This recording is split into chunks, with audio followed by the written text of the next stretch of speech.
So the issue I have with people running 8 rookies is not simply running a lower ratio. It's more about the context. So if you recall, any of you recall, back when Uko was unrestricted, there was this security control variant of Omnimon that was kind of floating around. It would run a bunch of aces. It was running like the 4/4 Ukomon. The Digitama it used would vary, of course, from build to build. And sometimes you'd see people running more rookies, like I think up to 11, maybe 11 to 13, something like that. But usually you just see people on like the 8 Uko, some number of Louis, maybe Digimon Emperor, a couple of other tamers, and then all their crazy high level stuff. Running only 8 rookies in that deck made a lot of sense. It was something that structurally worked out because of what your deck was trying to do, and that's kind of the issue.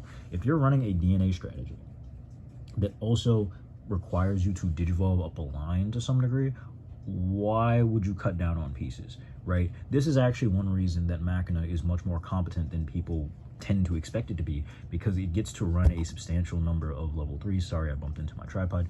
But it gets to run a substantial number of level 3s while being able to go 4/4 with all of its 4s, 5s, and 6s, and then however many copies of the level 7 that it wants to be running. Some people go for 3, some people go for 4, right?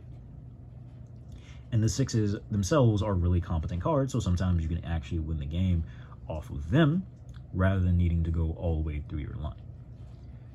It's so strange to me that there is such a lack of depth of analysis when it comes to stuff like this. Like Mastermon, I frequently see people go for 8 rookies. I've been running 10 for forever. I just swapped around what I was running because so often being able to digivolve Gatomon on whatever level 3 you have access to will allow you to push your advantage, to advance the game state and pull tempo into your favor.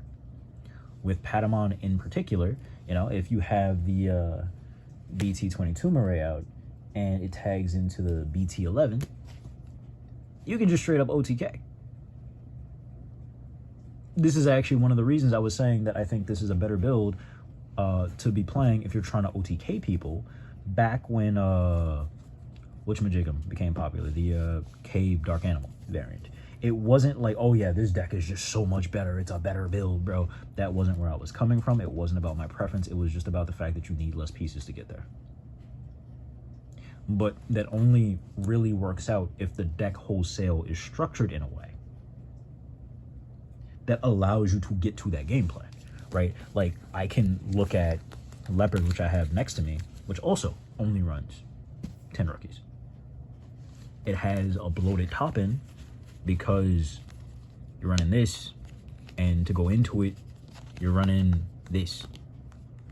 So then you're like, okay, why am I running like these? This is just a good card. This removes stuff. Sometimes this sticks on board early. Sometimes I'll get this off of Leopard. I'll do whatever with it. I'll go into this, and this can vortex at the end of the turn. But we get a lot of value. You can alliance with this twice, you know? I don't know, dude.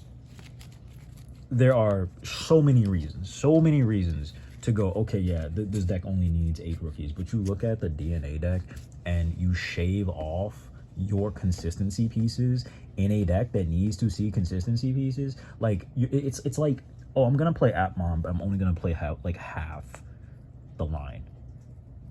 Or I'm only going to play one of the 2 lines. It doesn't make any sense.